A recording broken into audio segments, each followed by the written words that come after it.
Τώρα το άλμπουμ ονομάζεται Wise Up και νομίζω ότι έχει ένα συγκεκριμένο νόημα. Ειδικά αναφέρεται στο πού βρίσκεσαι στη ζωή σου αυτή τη στιγμή. Υποθέτω. Ξέρεις το όνομα Hey. Απλώς θαύτηκε κάτω από τα φώτα των σταδίων, τις επιτυχίες που έφτασαν στην κορυφή των charts και τα δημόσια χαμόγελα. Με τον πατέρα του να έχει φύγει, ο Cliff ανέλαβε τον ρόλο του φροντιστή για τη μητέρα του, Dorothy, και τις 3 μικρότερες αδερφές του. Η πίεση της φήμης ήταν ήδη έντονη, αλλά τώρα έπρεπε να κουβαλήσει και την οικογένειά του. Αυτή η πρώιμη ευθύνη μπορεί να βοήθησε στη διαμόρφωση της πειθαρχίας και της καθαρής εικόνας του, αλλά τον κράτησε επίσης συναισθηματικά κλειδωμένο. Χρόνια αργότερα, ήρθε ένας άλλος μακρύς και επώδυνος αποχαιρετισμός. Η μητέρα του διαγνώστηκε με Alzheimer. Για περισσότερα από 10 χρόνια, ο Cliff παρακολουθούσε τη γυναίκα που τον μεγάλωσε να εξαφανίζεται σιγά-σιγά. Πέθανε το 2007, αλλά αυτά τα μακρά χρόνια παρακμής άφησαν μια ουλή. Μίλησε για το πόσο αβοήθητος ένιωθε όταν την επισκεπτόταν μόνο και μόνο για να συνειδητοποιήσει ότι δεν ήξερε πια ποιος ήταν. Και ακριβώς όταν φαινόταν ότι θα έβρισκε κάποια συναισθηματική ανακούφιση, ένα άλλο πλήγμα ήρθε. Το 2016, η αδερφή του Ντόνα πέθανε ξαφνικά. Η χρονική στιγμή ήταν σκληρή. Μόλις λίγες εβδομάδες νωρίτερα, ο Cliff είχε αθωωωθεί μετά από 2 χρόνια μάχης με ψευδείς κατηγορίες για κακοποίηση, κάτι που τον είχε οθήσει στα άκρα. Η Ντόνα ήταν η άγκυρά του εκείνη την περίοδο, τηλεφωνώντας καθημερινά, δίνοντάς του δύναμη όταν δεν του είχε απομείνει τίποτα. Η απώλειά της τον άφησε ξανά κατεστραμμένο. Το μοτίβο είναι δύσκολο να το προσπεράσει κανείς. Ακριβώς τη στιγμή που ξαναβρίσκει τα πατήματά του, κάτι ή κάποιος χάνεται. Αλλά η προσωπική θλίψη του Cliff δεν τελειώνει με την οικογενειακή απώλεια. Γιατί αυτό που πολλοί άνθρωποι εξακολουθούν να αναρωτιούνται είναι γιατί ο πιο περιζήτητος popstar στον κόσμο δεν ησύχασε ποτέ, ούτε γυναίκα, ούτε παιδιά. Και τώρα κανείς δεν έφυγε. Όταν ήμουνα μικρός, ο πατέρας μου με αποχαιρέτησε. Όταν ο Cliff Richard κυκλοφόρησε το Bachelor Boy στις αρχές της δεκαετίας του 1960, το τραγούδι είχε σκοπό να είναι ανάλαφρο. Αφηγούνταν την ιστορία ενός νεαρού άνδρα που υπόσχεται να απολαύσει τη ζωή πριν εγκατασταθεί. Εκείνη την εποχή, οι θαυμαστές πίστευαν ότι ήταν απλώς ένα πιασάρικο pop τραγούδι. Αλλά καθώς τα χρόνια περνούσαν και ο Cliff δεν παντρεύτηκε ποτέ, ο τίτλος του τραγουδιού έμεινε στην ιστορία και έγινε μια δισκογραφική εταιρεία που δεν μπορούσε ποτέ να αποτινάξει. Επί δεκαετίες του κάνουν την ίδια ερώτηση. Γιατί δεν παντρεύτηκες ποτέ? Ο Cliff δεν έχει δώσει ποτέ μόνο μία απάντηση, αλλά έχει μοιραστεί μερικές στιγμές από τον τρόπο που σκέφτεται στην αυτοβιογραφία του, με τίτλο «Η ζωή μου, ο τρόπος μου».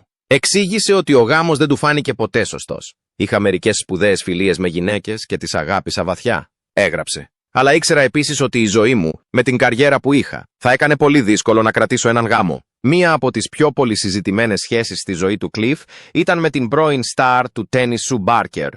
Βγαίνανε ραντεβού τη δεκαετία του 1980 και ο τύπος είχε αιμονή μαζί τους. Ο Cliff αργότερα παραδέχτηκε ότι σκεφτόταν να την παντρευτεί, αλλά τελικά αποφάσισε να μην το κάνει. Σκέφτηκα σοβαρά να τη ζητήσω να με παντρευτεί, αλλά στο τέλος συνειδητοποίησα ότι δεν την αγαπούσα αρκετά για να δεσμευτώ. Κάποτε είχε πει, ήταν όλα όσα θα μπορούσα να ήθελα, αλλά δεν θα ήταν δίκαιο για κανέναν από τους δύο μας. Έχει επίσης μιλήσει ανοιχτά για το πώς η φήμη τον απομόνωσε, πάντα σε περιοδεία, πάντα υπό το μικροσκόπιο. Έγινε δύσκολο να ξέρει ποιον να εμπιστευτεί και ακόμη πιο δύσκολο να χτίσει μια προσωπική ζωή για πάνω από 30 χρόνια. Μία από τις λίγες σταθερές στιγμές στον κόσμο του ήταν ο στενός του φίλος και πρώην μάνατζέρ του, Bill Lamb. Έζησαν μαζί στην έπαυλή του στο Sunningdale για δεκαετίες, μαζί με τη μητέρα του Bill και αργότερα τη μητέρα του Cliff όταν αρρώστησε. Η φιλία τους έγινε θέμα κουτσομπολιού, αλλά ο Cliff πάντα υποστήριζε ότι ήταν σαν αδέρφια. Ο Bill ήταν οικογένεια. Αυτή που τον είδε χωρίς τα φώτα της σκηνής. Αυτή που στάθηκε δίπλα του σε κάθε καταιγίδα. Όταν ο Bill πέθανε στα τέλη του 2022, άφησε ένα κενό στον κόσμο του Cliff που κανείς άλλος δεν μπορούσε να γεμίσει. Σε μια σπάνια συγκινητική στιγμή, ο Cliff είπε «Περάσαμε τα πάντα μαζί». Ήταν πάντα εκεί, χωρίς γάμο, χωρίς παιδιά, και τώρα χωρίς τον Bill, ο στενός κύκλος του Cliff έχει γίνει οδυνηρά μικρός. Τα σπίτια του είναι πιο ήσυχα τώρα, οι μέρες του πιο ρουτινιασμένες. Και όταν τον ρωτούν αν μετανιώνει ποτέ που δεν παντρεύτηκε, δεν λέει ναι, αλλά δεν λέει ούτε όχι. Από τα παραπάνω. Ξυπνάς, το σκέφτεσαι. Είναι το πρώτο πράγμα που σκέφτεσαι. Κοιμάσαι το βράδυ, το πρώτο και τελευταίο πράγμα που σκέφτεσαι. Ξυπνάς κατά τη διάρκεια της νύχτας 2 ή 3 φορές και το σκέφτεσαι. Ήταν ένα καλοκαιρινό πρωινό του 2014, όταν όλα στη ζωή του Cliff Richard άλλαξαν, όχι με τον τρόπο που περίμενε κανείς. Ξαφνικά, το σπίτι του στο Berkshire δέχτηκε έφοδο από την αστυνομία. Ελικόπτερα έκαναν κύκλους από πάνω, βαν ειδήσεων παρκαρισμένα απ' έξω. Δημοσιογράφοι μετέδιδαν ζωντανά ρεπορτάζ, καθώς αστυνομικοί μετέφεραν κυβότια έξω από το ιδιωτικό του σπίτι. Και το χειρότερο, ο Κλιφ δεν ήταν καν εκεί. Βρισκόταν σε διακοπές στην Πορτογαλία, εντελώς ανυποψίαστος ότι το όνομα και η φήμη του διαστρεβλώνονταν στην εθνική τηλεόραση. Όλα αυτά πυροδοτήθηκαν από μια ανώνυμη κατηγορία για σεξουαλική κακοποίηση στο παρελθόν. Μια κατηγορία που αποδείχθηκε εντελώς ψευδής. Ο Κλιφ δεν συνελήφθη ποτέ. Δεν του απαγγέλθηκαν ποτέ κατηγορίες. Αλλά οι τίτλοι ειδήσεων δεν έδιναν σημασία. Για σχεδόν 2 χρόνια ζούσε κάτω από ένα σύννεφο υποψιών. Και ενώ τα δικαστήρια τελικά απάλαξαν το όνομά του, η ζημιά είχε ήδη γίνει. Ο Κλιφ αργότερα είπε ότι ένιωθε σαν να είχε μολυνθεί. Αυτή ήταν η λέξη που χρησιμοποίησε. Δεν μπορούσε να κοιμηθεί. Έχασε βάρος. Είπε ότι συχνά ένιωθε ότι η καρδιά του έλυνε το άγχος. Το συναισθηματικό πλήγμα ήταν τόσο βαθύ που φοβόταν ακόμη και να φύγει από το σπίτι του. Αρχίζεις να αναρωτιέσαι αν οι άνθρωποι σε κοιτούν και σκέφτονται «Ήταν αλήθεια», είπε το 2018. Ο Κλιφ κέρδισε επιτέλους μία αγωγή εναντίον του BBC επειδή μετέδιδε την αστυνομική έφοδο. Του επιδικάστηκαν αποζημιώσεις και η υπόθεση έγινε ξανά πρωτοσέλιδο, αλλά αυτή τη φορά για τους σωστούς λόγους. Παρόλα αυτά, ο Κλιφ έχει πει περισσότερες από μία φορές «Δεν μπορείς ποτέ να καθαρίσεις πραγματικά το όνομά σου από τη στιγμή που έχεις ηρθεί στη λάσπη». Ακόμα και χρόνια αργότερα, όταν μιλούσε σε μέλη της Βουλής των Λόρδων, συγκινήθηκε. «Θα το ξεπεράσω ποτέ». «Όχι», είπε. Η κατηγορία θα είναι πάντα αναζητήσιμη στο διαδίκτυο, αλλά το άτομο που την απήγγειλε παραμένει ανώνυμο. Αυτό το αίσθημα προδοσίας ήταν βαθύ. Ο Κλιφ αγαπούσε πάντα το Ηνωμένο Βασίλειο. Ήταν η χώρα που τον έκανε διάσημο, που τον επεφημούσε από την εποχή του Move It στα τέλη της δεκαετίας του 1950 μέχρι και την υποτισμό του το 1995. Αλλά μετά το σκάνδαλο, κάτι μέσα του έσπασε. Και όχι μόνο συναισθηματικά. Άρχισε να περνάει όλο και περισσότερο χρόνο στα Μπαρμπάντος, το νησί που τώρα αποκαλεί σπίτι του. Στα χαρτιά μοιάζει με όνειρο. Φοίνικες, ηλιοφάνεια, γαλήνη. Αλλά αν ρωτήσετε τον Κλιφ, δεν μοιάζει με παράδεισο. Κάποτε είπε ότι ένιωθε περισσότερο σαν εξορία, σαν να τον είχαν εκδιώξει από το μόνο μέρος που ήθελε ποτέ να ανήκει. Τώρα, ας γυρίσουμε πίσω στα τέλη της δεκαετίας του 1950. Ο Κλιφ ήταν μόλις έφηβος όταν μπήκε για πρώτη φορά σε στούντιο με ένα τραγούδι που ονομαζόταν Move It το 1958. Αυτό το ένα κομμάτι που ηχογραφήθηκε σε λιγότερο από 30 λεπτά άλλαξε για πάντα τη βρετανική μουσική. Ήταν ομό, επαναστατικό και γέννησε κάτι νέο. Το βρετανικό rock and roll. Ο Κλιφ δεν ήταν απλώς ένας τραγουδιστής. Μέσα σε μια νύχτα έγινε η απάντηση του Ηνωμένου Βασιλείου στον Elvis Presley. Στις αρχές της δεκαετίας του 1960, οι Cliff and the Shadows κυριάρχησαν στα charts. Τραγούδια όπως τα Living Doll, The Young Ones και Summer Holiday δεν ήταν απλώς επιτυχίες. Ήταν το soundtrack μιας γενιάς. Πρωταγωνίστησε σε ταινίες, γέμιζε αίθουσες συναυλιών και η αλληλογραφία των θαυμαστών του έφτανε κατά φόρο. Από έξω, φαινόταν τέλειο, αλλά υπήρχε ένα τίμημα. Ο Κλιφ βρισκόταν σε έναν διάδρομο γυμναστικής που δεν σταμάτησε ποτέ. Ενώ οι φίλοι του εγκαθίσταντο και δημιουργούσαν οικογένειες, ο Κλιφ βρισκόταν σε λεωφορεία περιοδείας, στούντιο ηχογράφησης και πλατό ταινιών. Η φήμη ήταν μεθυστική, αλλά δεν άφηνε περιθώρια για πολλά άλλα. Τότε συνέβη κάτι που πολλοί πίστευαν ότι θα έβαζε τέλος σε όλα. Στη μέση όλης αυτής της επιτυχίας, το 1964, ο Κλιφ έκανε μια τολμηρή κίνηση. Έγινε αναγεννημένος χριστιανός. Σε ηλικία μόλις 24 ετών, όταν οι περισσότεροι pop star επιδίωκαν να εμπνευστούν την εικόνα του κακού παιδιού, ο Κλιφ επέλεξε έναν διαφορετικό δρόμο. Άρχισε να αμφισβητεί τους στίχους του. Αρνήθηκε να ερμηνεύσει συγκεκριμένα τραγούδια και μάλιστα σκέφτηκε σοβαρά να εγκαταλείψει εντελώς τον κόσμο της μουσικής για να γίνει δάσκαλος ή ιεραπόστολος. Πολλοί άνθρωποι στον χώρο πίστευαν ότι είχε τελειώσει, αλλά αυτός δεν ήταν. Ανταυτού, βρήκε έναν τρόπο να συνεχίσει. Μάλωσε τον ήχο του. Η μουσική του ορίμασε. Και ενώ έχασε μερικούς θαυμαστές, απέκτησε μια βαθύτερη αίσθηση σκοπού. Παρόλα αυτά, ήταν ένα ακόμα πράγμα που τον έκανε διαφορετικό. Ένα ακόμα τείχος ανάμεσα στον Κλιφ και μια φυσιολογική ζωή. Δεν διασκέδαζε με τους υπόλοιπους της σκηνής. Δεν έβγαινε με φίλους. Δεν έκανε αυτό που περίμενε ο κόσμος από έναν στάρ. Κι όμως, οι επιτυχίες συνέχιζαν να έρχονται. Από τη δεκαετία του 70 έως τη δεκαετία του 90, ο Κλιφ επανεφήρε τον εαυτό του ξανά και ξανά. Έδωσε στον κόσμο τα Devil Woman, Wired for Sound, We Don't Talk Anymore και τις εμβληματικές χριστουγεννιάτικες επιτυχίες του όπως τα Mistletoe και Wine και Savior's Day.